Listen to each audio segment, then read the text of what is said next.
Hello everyone, welcome to February 6th, the third day of the Call of Duty DFS Slate Breakdowns.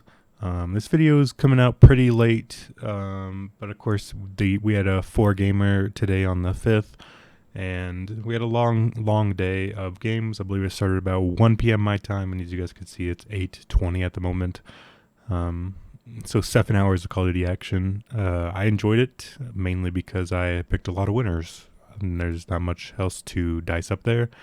We'll talk about things in the past quickly, like the schedule. As you guys can see, they play 3 games Friday, 4 games Saturday, 3 games Sunday. That is their schedule.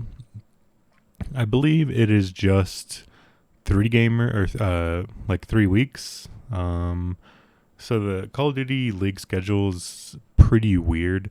So they do like a round robin of groups. For some reason it doesn't show the groups on this website, but you can kind of see it here.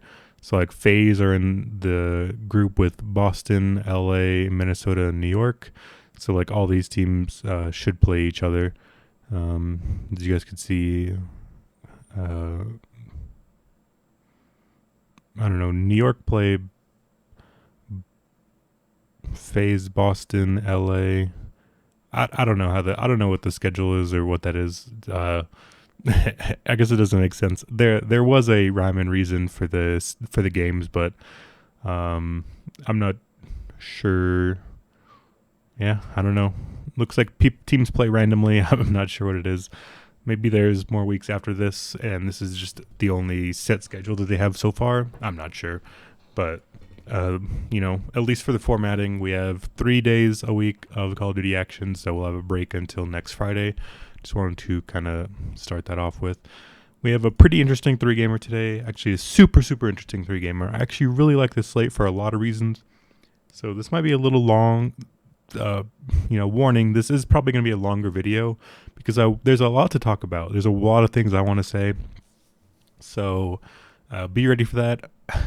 I usually forget, but I'll try to add timestamps for recapping and then checking tomorrow's slate. I assume a lot of you guys kind of just want to hear about what's going on tomorrow, build a lineup, that kind of stuff. But I think it's best if you kind of stay informed and know as much as you can about the league. That way you can make your own decisions. I feel like that's the best way to succeed, at least.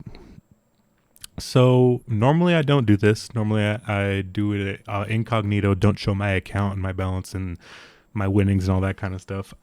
The reason I do this is because typically I like to hide. It's not that I like to hide it. I just feel like the information should be either valuable or invaluable to you, regardless of kind of the financial status of somebody. If you like their picks and you think they make sense, it shouldn't matter how much entry fee that they have. I feel like that's something that's kind of bugged me throughout my entire life of playing DFS and that kind of stuff. It feels like if you have a large entry fee, I wonder if these scores are... the scores look pretty done. The reason you could say that, I could tell that is because the Los Angeles Guerrillas they have their team slot as winning the match, and this was the final series. So these scores look done. Maybe there's some stat corrections and stuff, but the point still stands that it should not matter the entry fee and the stakes that people play at, because if you look, compare my balance to somebody else's balance, and if my balance is less, you think that the other person wins more just because they have a higher balance, that kind of stuff. But ROI, consistency, there's a lot of things that go into good selections and good picks and knowledgeable content. So that's why I typically try to leave the money and balance and that kind of stuff out of it. But the reason I wanted to show off today is because I noticed, people just aren't into the Call of Duty DFS scene that heavily. It's like it's probably the least popular thing on all of DraftKings. And I feel like through maybe some of my videos and getting out some information, I can help you guys add another thing to your repertoire. It's not that difficult of a sport. compare it to NBA where there's so many things that add up stats. And I know the thing with NBA is like minutes equals money. That's the NBA motto, really, is just players with minutes. But for me at least, Call of Duty is super simple. It's just about getting more kills and deaths, winning games, that kind of thing. Like, there's not a lot to it. So the reason I wanted to show this is because, I just want to put some respect kind of on my name for this. As you guys can see, this is day 2. For entry fees, as you guys could see, like my max, the highest entry fee I've paid was $10 for the big 2K to first. As you can see, I got second in, which was $7.50. And I got first in everything else. Like the ace is a $3 or $4. The quad is a $4. The spray and pray is a $3 or something like that. So as you guys could see, I'm putting in like $20 a lineup. Like, I'm not a crazy, entry free guy. Like, I'm not showing you these winnings, but it's really like losses. Like, I think I had like $70 entered today, which is significant. It's a good amount. I'm not going to argue that, but we're walking away with 1,000. And the main reason I want to show this as well is because of yesterday. Did the same thing. I actually had the same exact lineup construction in both of these days, and it, as you could tell, worked out really well again. I believe I entered a little bit less yesterday. I believe this was like 260, 270, something like that I won. I entered 60 to win this 260, and then today I entered 70 to win this like $1,020 or whatever. So as you guys can see, my ROI for Call of Duty this year has been absolutely crazy. Hopefully that can maybe convince some of you guys to try out Call of Duty DFS. With maybe through my picks, we can succeed together. So now that we have that out of the way, we can talk about yesterday's games. We had some there we go. These are the 4. We had some interesting games. The first one up was the FaZe Paris series, and this is one that I was kind of looking forward to talking about. FaZe just don't look dominant or as dominant as we anticipated. I imagine by the time the playoff equivalent rolls around for this Atlanta FaZe team that they will be competing and they should be a super solid team. They're going to probably take some time to figure things out. But I feel like they've kind of looked shaky twice, once in the preseason, and obviously here in this first game that they've played. This was supposed to be a huge slaughter. Like, FaZe were minus 3,000 favorite or something on Bovado when I showed the odds yesterday. Like, this is a series that was supposed to be a stump. This was supposed to be a title contending team, top 3 team in FaZe, going against the worst, kind of like unanimous worst team in the league in Paris. So I think there's this series is twofold. I think Paris is kind of better than we anticipated. FaZe is worse than we anticipated. That's how we do get close. The big thing here is FaZe won both of the Search and Destroy games. So this is a little bit more slow pace, a little bit more tactical, that kind of thing. Paris won game 1 hardpoint, game 2 control, 2 respawn game modes where it's a little bit more action packed, as you guys could tell by the kills and deaths at the bottom and stuff. So that's pretty concerning for the FaZe side, but it's a little inspiring, I guess, if you want to look at it from the Paris side. John and Temp looked pretty strong individually. They made a lot of huge plays, and I think that's something to keep in mind as we look to tomorrow. We have both of these teams coming up tomorrow, and we'll probably talk about them both more when we get there. So London and Optic. London, this is their second game of the week, so we know that they won't be in the third day. So we won't see London until next week, and that sucks because, as you guys saw in my lineups earlier, I played them both days, and they won both days. I was so high on this team, and I'm glad that it panned out. I just believed in the Zero leading this team. Afro was super strong last year, a young up-and-comer. Then they bring over Nasty and Gizmo from the, I guess, equivalent of like the amateur scene. They were like the top amateurs over in Europe. So it's a full British squad, which is super unusual for Call of Duty. Call of Duty is usually entirely North American, either between Mexico, America, and Canada. So for Call of Duty, at least, I feel like there's still a little bit of disrespect on the London Royal Ravens for that reason. But it seems like Europe is here in a big way, especially through London and then the Toronto team. Although the Toronto team is based out of Toronto, their players are actually all from between like Scotland, Ireland, and like they're just in a part of the whole United Kingdom like area. So, yeah, I mean, London looked good. Optic are not looking great. Again, Optic looked flawed in the preseason tournament, but that was like only one series, I believe.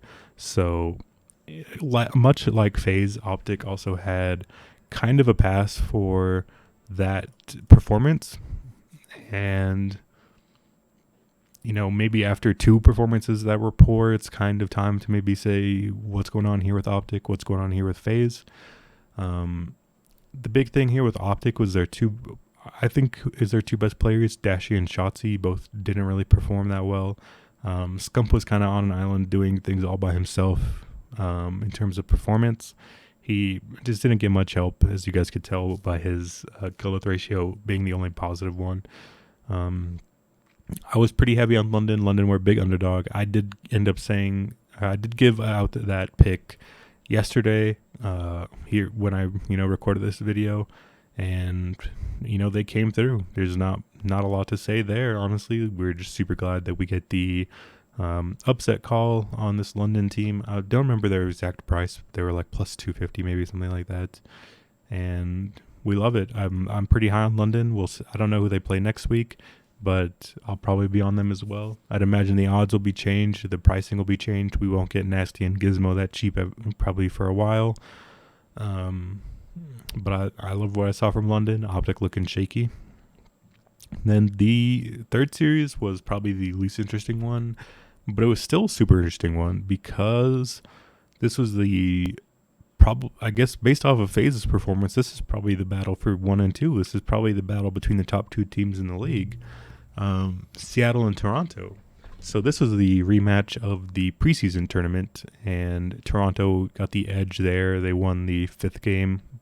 So Toronto got the 3-2 win in the preseason. Seattle got their revenge here, winning in 5 here. So you guys could tell it was largely through Sib. Mac was there as well. Pred had some moments. Accuracy seems to be a stable force. Just super impressed with how Seattle have come along, specifically Sib, Pred, and Mac. I think Mac is pretty. We don't know what we're gonna quite get there from him yet, but the kind of point still stands that. I forgot where I was going with this, but Seattle are much improved there. They proved once again that how strong they were, and I feel the same applies to Toronto. These are probably the top two teams in the league right now, so I'm pretty happy with this one. Pretty happy that I avoided it. I believe I recommended to avoid this series altogether. Obviously, the ideal play would have been to go with Sib and Mac, but at least we got through this one unscathed, relatively. So then we head over to the third series. We had Los Angeles Guerrillas against New York Subliners. The underdog in Los Angeles Guerrillas pulled the upset out. Again, one that I gave out. As you guys know, I'm pretty happy with that. I'm super happy when I give out the underdog picks and they win. There's probably no better feeling for me, at least. Giving out, I believe I was 3 for 4. I believe I was on the slight edge of the Toronto side, but again, that was one that I was, pretty heavily staying away from in the first place. So, my most 3 confident picks they got there. 2 of them were underdogs. One of them was pretty large of underdog. I believe LAG was a slight. I'd have to look at their odds and see, but I believe LAG wasn't that big of an underdog. They were like plus 200, maybe plus 180, something like that. So it wasn't a crazy call, but, when you cash 2 underdogs in a day, you're going to have a good day. And that's what we did. Again, we were pretty heavily on the LAG DFS side because, as I mentioned in the video, again, I just want to, I just want everyone to win. I want everyone to be a part of this. And that is when I say, LAG outslay New York pretty heavily in these respawns. And then they do. I just feel super happy. And hopefully you guys were able to be a part of it as well. This third map, this control, was pretty disappointing. ASIM was absolutely going crazy. Gunless was kind of there. Hook was a pretty much of a letdown performance. I feel like if they get any average performance out of Hook on this map, then it's probably just a 3-0.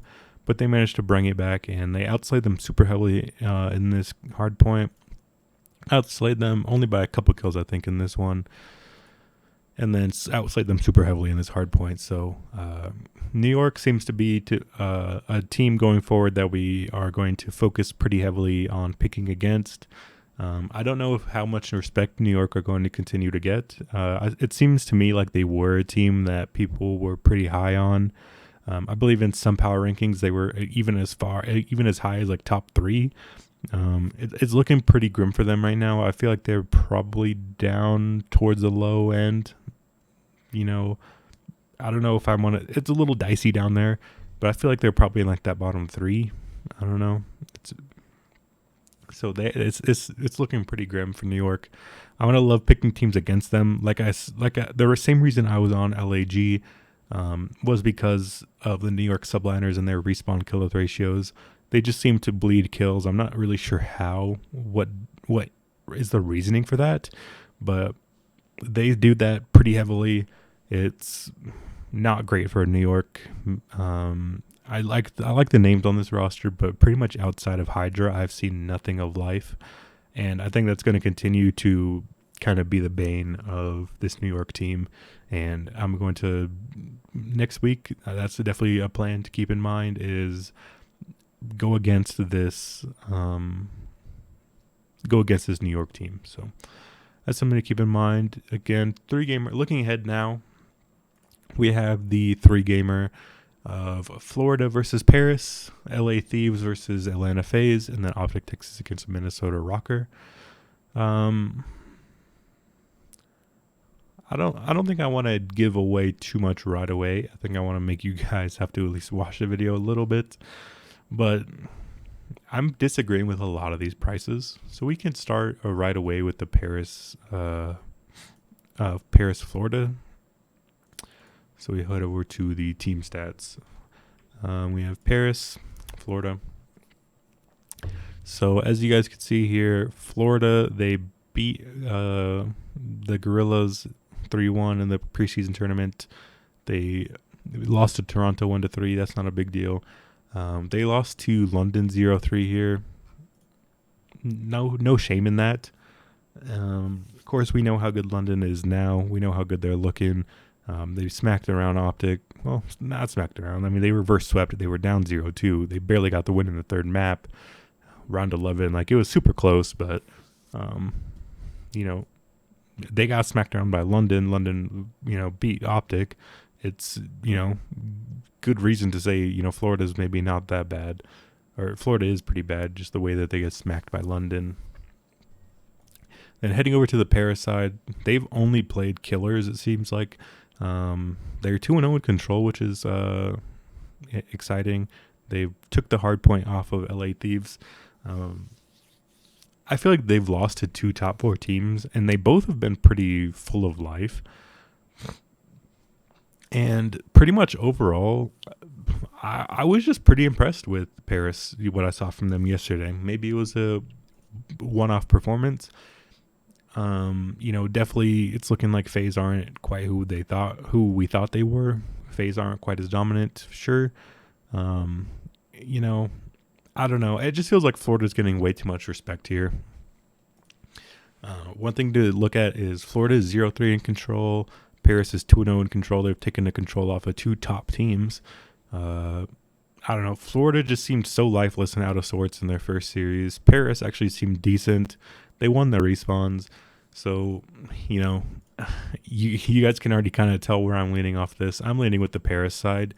I just feel like they're not getting respect here. And maybe it is too much of adjustment off of one game.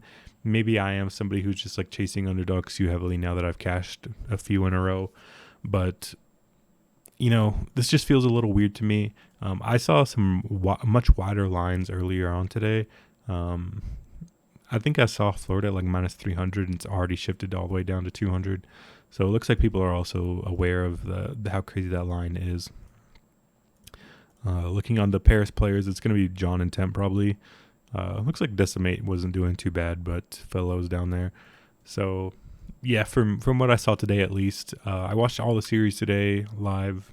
I spent the whole 7 hours sweating it because, I was doing pretty well based off of the London win. So, I'm going with Temp. I think John is super mispriced. Temp's pretty expensive, but I think you're going to have money probably today. John low, Temp is there. I don't know. Florida does scare me a little, but I don't know. They just seem so bad and disjointed in their first series. It's kind of tough to kind of give them any credit at the moment.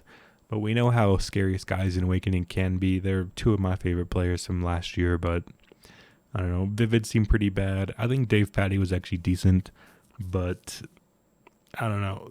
Skies just kind of let down. The whole team seemed disjointed. It's probably just going to be a stay away spot for Florida for me. So I'm leaning Paris. I think Temp and John are my main targets. Based off the stats, Decimate wouldn't be a bad shout either. Maybe as a third option, but it seems like Fellow is probably the one you want to leave off in that case. Heading over to the second series, we have LA Thieves against Atlanta FaZe. So FaZe is the minus 275 favorite, LA Thieves plus 200. So we can check their team stats out so far. I believe LA Thieves have had 3 games so far, and FaZe have had 2. Again, FaZe got the 1-3 loss to Seattle, who we know is a super strong team. They had a close win over Paris. The small tidbit from the post-game interview with the FaZe players after they won, I believe Celium was the one who said Paris is just looking super strong and Paris is a top 6 team. That kind of gives me a little bit of hope as well for that previous series, but I don't know. It's kind of hard to say like, oh, FaZe lost to a top 2 team and they beat a top 6 team, or they beat a top 6 team, so they're probably still around that area. The thing with me is that FaZe, it just feels like they're still super overvalued here. Similar to how Optic was yesterday and London, it's like LA Thieves, they beat Paris and Optic 3-1. They lost in the semifinal to Toronto in a 5-gamer. So losing to a top 2 team in a close series, it's pretty fine. You can live with that for sure. I just feel like the LA Thieves team has a lot more individual. They have a lot of like high skilled players. I really like the LA Thieves team overall as a whole. You could see they're 5-1 in hardpoint. FaZe have not been there in the respawns that much either.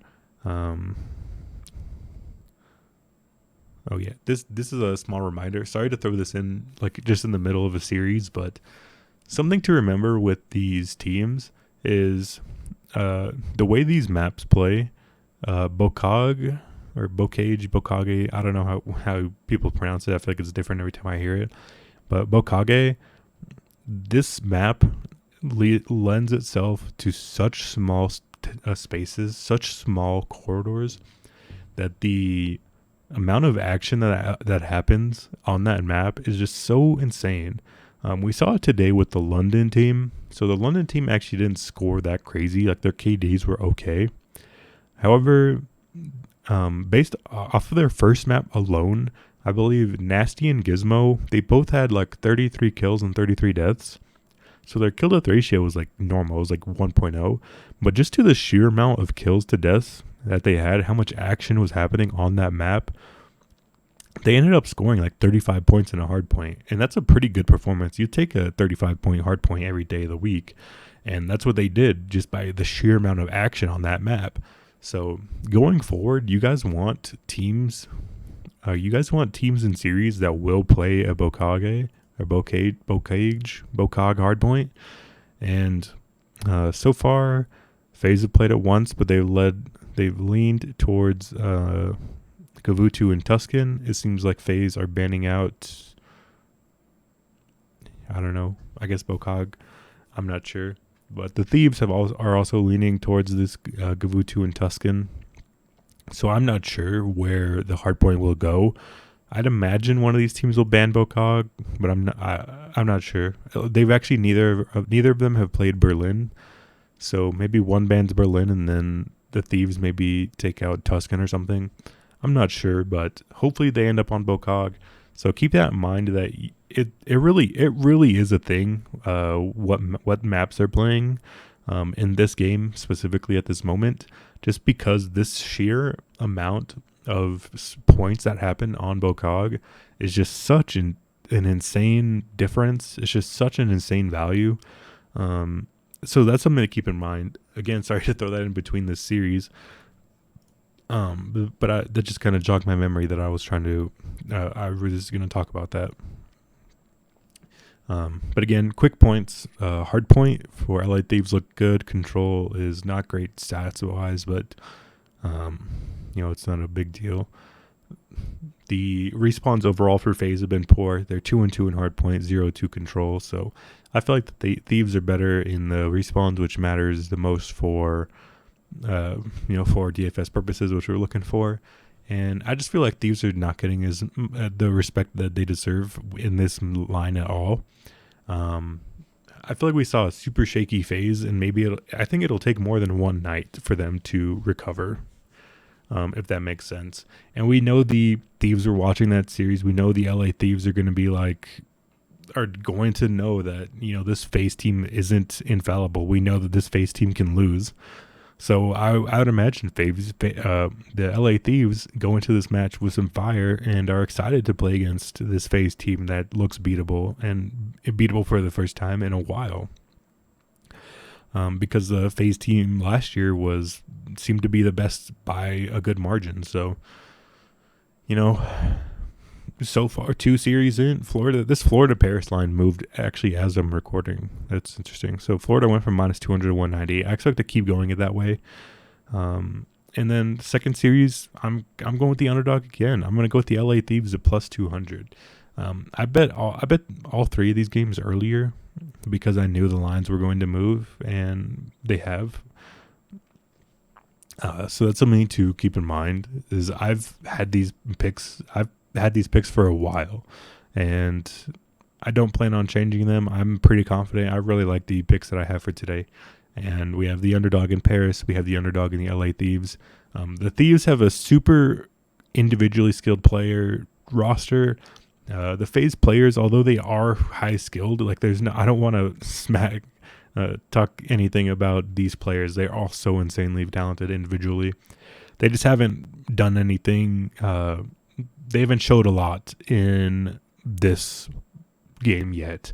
Simp and Abizi specifically, their SMG players, they were completely dominant. They were an anomaly the way that they were such a force to be reckoned with in the previous game, but they just have not shown that this game. Outside of Celium and R-Cities, they haven't had a lot of brilliance. So not a big fan of FaZe at the moment, and I'm pretty high on Thieves. So again, kind of just talking myself in circles, but I feel like the Thieves are undervalued pretty heavily here. For transparency, when I did these lines in my head earlier, I actually had Paris as like a -150 favorite. I thought they were going to be favorites because of their close series with FaZe. And I thought LA Thieves would be a favorite as well. No, actually, I had FaZe as a favorite, but it was very minor, like -150. So when you see this -275, I'm all over LA Thieves. And that brings us to this third series of Optic versus Minnesota. So Minnesota, Texas, these are the teams here. So the only thing we have to go off of with this Minnesota Rocker team is they played one match in the preseason against New York. And as we know, New York is not looking good. So that's a little tough there.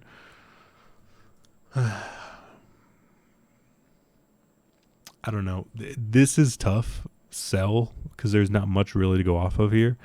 We could check. I wonder if the coaches poll is still up. So of course they had Optic fourth. They're probably not staying there just based off of their performance. They had Minnesota down in eighth. It is what it is. There's not a lot really to talk up here with the Minnesota team, but kind of to your guys' surprise after that is I'm actually leaning with the Minnesota side here.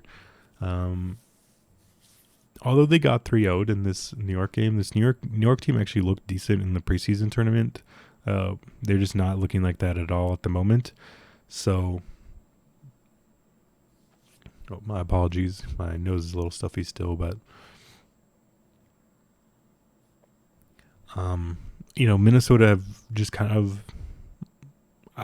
There's a lot of unknown here. There's no questioning that. I can't argue that Minnesota is better because of X, Y, and Z. There is nothing to argue with. They're obviously yet to play outside of their preseason game, which they lost to a bad team. So all of their credence is pointing towards them losing. I just feel like they had a bad performance here. They actually had a decent KD in the hard point.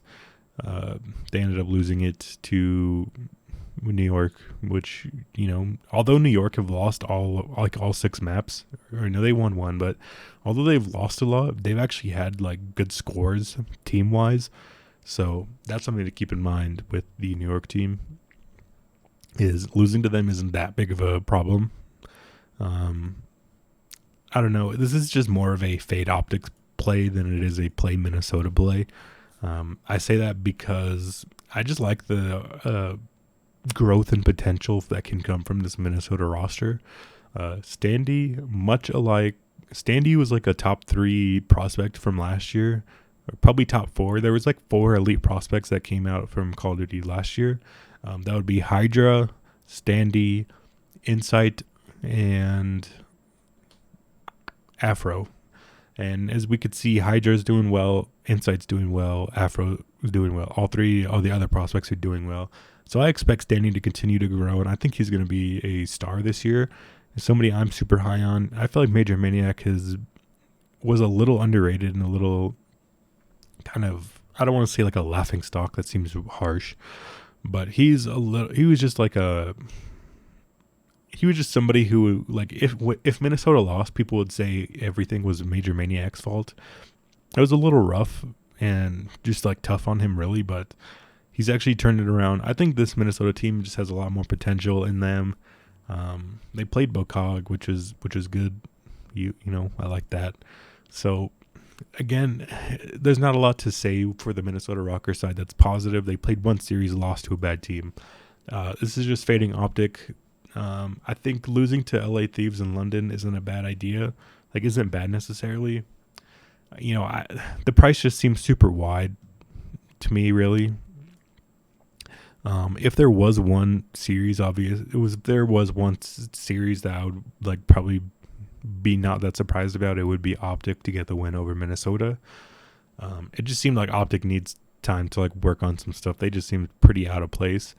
It was pretty disappointing when their best player was Scump, but that could also be twisted into a positive where if their stars stepped up, then they're looking good. I don't know. As I talk about this more, the more I want to lean towards the Optic side. The only reason it's tough for me to reconsider that is because I've already bet Minnesota. I've already bet them. I've added them to parlays with Paris, LA, and Minnesota. I have triple underdog parlays with these teams. So it's a little hard for me to say, I'm going to play Texas. This is tough. Maybe I'm just too much of a sucker for the names. I feel like Shotzi and Dashi, and then if Scump performed as well as he did, if they perform as well, if Scump performs as good as he did yesterday, and then you get a better performance from Shotzi and Dashi, then this team should be super good. I'm not going to change it up. I'll stick to my guns. I'll go with Minnesota. I think Standy and Major Maniac are probably the top two options. Priesta maybe third, and then Attach fourth. But that team is pretty spread out kill wise. We can bring up the teams, the player stats of the teams I'm looking at least. So that'll be Paris, LA Thieves, and Minnesota. Minnesota, LA Thieves, Paris. Let's go one by one, actually. I want to look at them individually. So Paris, we looked at this earlier. It's Temp, John, Decimate, Close to John, and then Fellow. I feel like Temp is going to be a lock in all of your Paris lineups.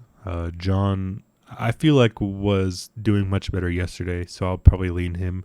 Then I'll have some Decimate in my Paris 3 stacks. I plan on keeping my same roster construction that's worked for the last 2 days. I'm picking my 3 teams, and I'll mix and match them interchangeably. The other teams were Minnesota. This is only one series of data, but Major Maniac and Standy popping off. I feel like Priesta, maybe this isn't Priesta's game, but in the past at least he was the better option over Attach. So yeah, I feel like it's a kind of a coin flip between Attach and Priesta, but Major Maniac and Standy should be the 2 front runners for the Minnesota team. Standy at number 1 for sure. That's all I know. Standy, I feel like is going to be a star. He'll be my number 1 for sure in Minnesota. Where I go after that, it's a little bit of a mystery, but probably Major Maniac and then Priesta would be my leans. On the LA Thieves side, I actually kind of like all these players, so it's going to be tough to decide where to go. But Octane just seems to always do well.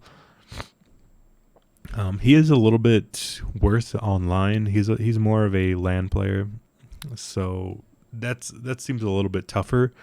But he's still been decent online. He still puts up good numbers and stuff. So I'm not totally against Octane.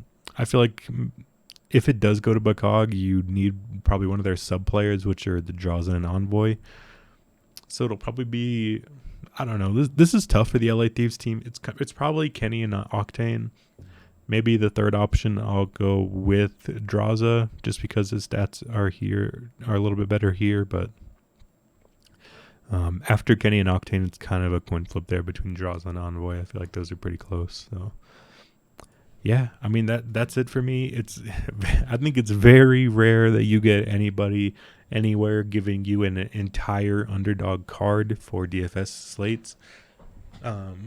If I'm ranking them in terms of confidence, I think it's probably just kind of corollary with odds. I think Paris probably number 1, LA Thieves number 2. Then there's probably like a gap, and then it's Minnesota 3.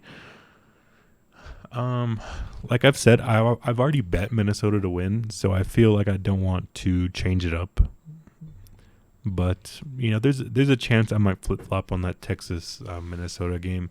So I'll try to, if I do end up changing it and I change my DFS lineups to include Optic instead of Minnesota, I'll try to tweet that out. Again, my Twitter is at RaiderJ_BBB. I don't tweet much, other than like this DFS stuff. So it should be there if you guys are interested before lock tomorrow. If I do end up changing where I'm going, but for now, I'm definitely going Paris. I'm definitely going LA Thieves. I can confirm that. I'm still just a little bit torn on this Minnesota Texas team, just because the only data we have for Minnesota is losing to New York. So I'll have to think about that one a little bit more. But for now, my lean is Minnesota. That's going to be it for COD for this week. Again, break until next Friday. So I'll see you guys then. Try to keep this winning streak going, of course. So yeah, see you guys next Friday.